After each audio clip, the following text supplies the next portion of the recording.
Yeah, welcome to Desaliny. Yeah, this is Darren here again. Yeah, today I'm not talking about music, so if you're here to listen to me do my usual thing, you might want to tune out now. Yeah, I've had some various things kind of hampering my output over the last month or so. So today I'm doing a kind of an impromptu thing, which is just kind of my reflections on 6 months of doing this. So yes, checking back in YouTube Studio, I found that I published 17 videos on the 7th of September last year, which is just over 6 months ago now by a few days. I thought 6 months was probably quite a good time to just kind of sit and just give you my thoughts about, what I've been doing and possibly, what I would do differently. Yeah, you tend to see a lot of kind of YouTube videos of people with their YouTube channels, singing its praises, talking of their successes, showing you all their great analytics and stuff. I'll show you a little of my analytics, but they're not great. So I thought this might be kind of quite a useful thing for people out there who are maybe thinking of going into YouTube, coming at it from a completely, cold start, so to speak. And just to maybe kind of give you the impression from someone who's working on niche content, and is trying to find an audience and just trying to navigate their way through YouTube. My aims when starting this channel, I'm pretty modest, really. I just wanted to kind of talk about some of the stuff that I was really into. I've done a video already here about kind of some of my my motivations for wanting to do this. But in terms of my aims, I wanted to do a series of videos, which I did. I did a series of videos about 90s music called 90s Overlooked and Heard. And I guess the only other real aim I had was just to see if I could get a kind of a community of some description, some subscribers. Yeah, and in that respect, I'm reasonably happy. I was kind of aiming for 100 subscribers, and I hit that target within the 6 months. I currently have 103 subscribers, so in that respect, yeah, everything's going pretty well. Anyway, this video, I'm going to be quite quick, and I'm just going to focus on a few points just to highlight areas where, I would maybe have done things differently, or where I would be offering advice to someone coming to this completely new.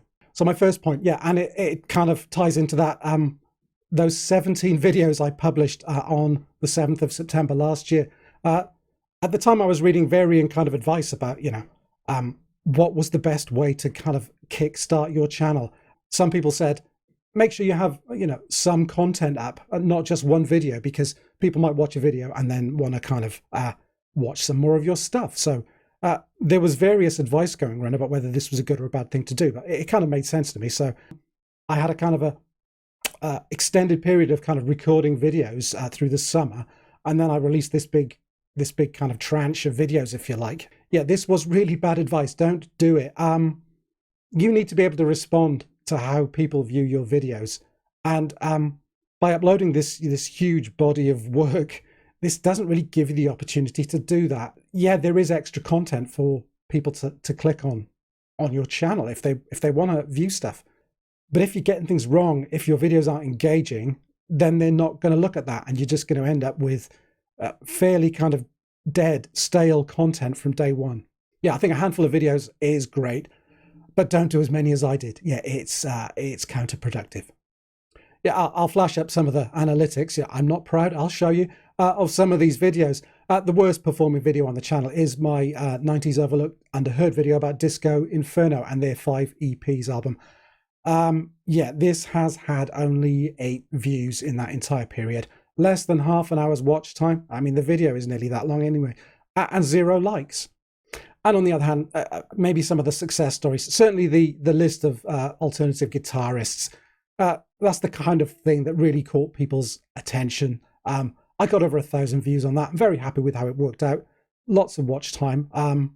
Another one I would put in the same category possibly is the more recent one I've done about John Cale, the John Cale Primer. Yeah, that was kind of released to tie in with the release of his new album, which is also something I'd recommend doing. Keep abreast of what's happening and try and kind of tailor some of your content, if it's something you're interested in, to coincide with these things. So on to my second point, and this kind of expands on something from that first point, which is try and pay attention to the right advice from all these, I guess I'd call them meta-tubers. That would be, those channels which are on YouTube and and they're about YouTube, and they're about how to be successful on YouTube. I think if you're a niche channel like Desaliny is, you need to pick and choose the advice that these kind of sources are giving you quite carefully. A lot is very, very, very tailored to, you know, people who are generic content creators. They're very, very into the idea of being YouTubers rather than they're looking to share something specific on YouTube.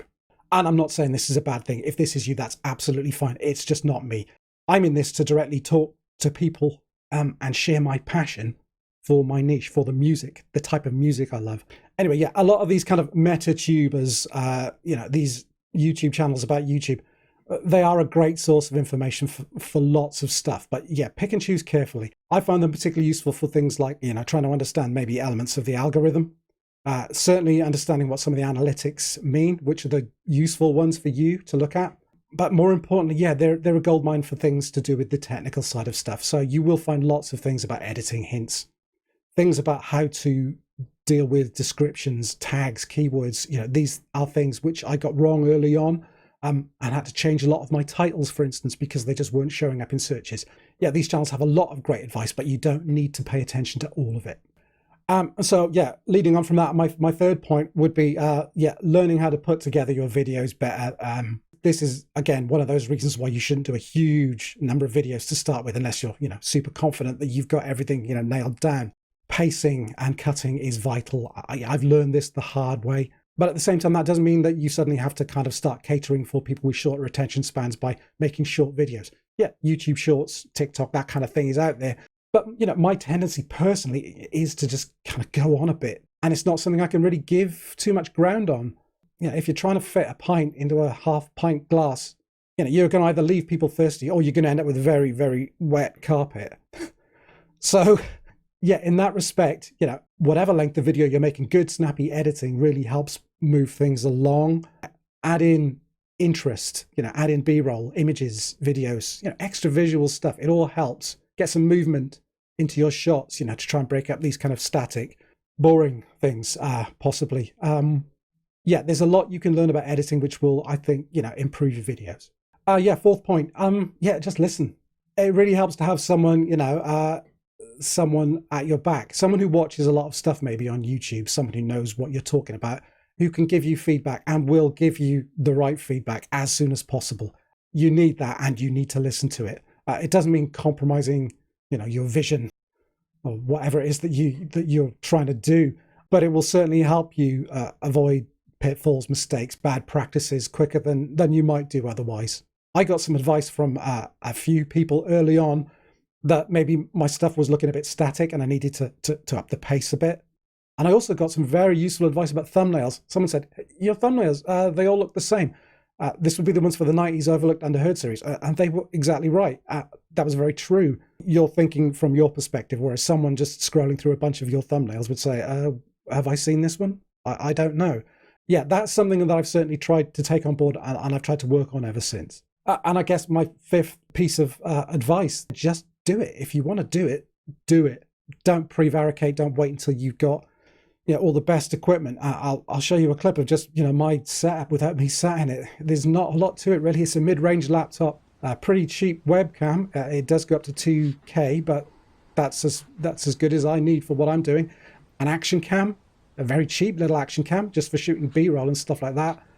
A very modest USB mic is enough.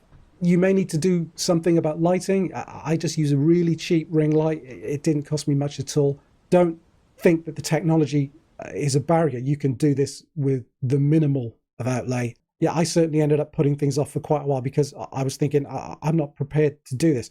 You just need to sit down. You need to write a script. You need to get together the barest of equipment you need and just get out there and do it.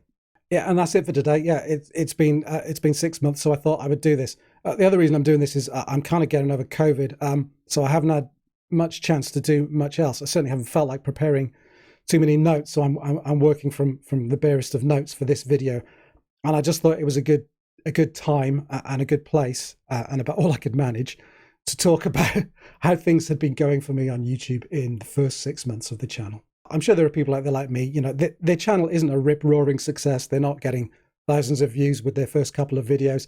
yeah, I just wanted to talk about it because I don't want it to put people off. I think it's a fun thing to do.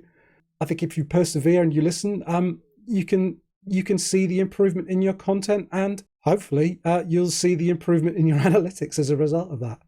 Anyway, yeah, my voice is starting to go already, so the next video I make, I promise, will be back about music again. But so yeah, thanks for indulging me if you've watched. If this isn't for you, that's fine. But I hope to see you again on the channel soon. Either way, so yeah, take care and goodbye for now.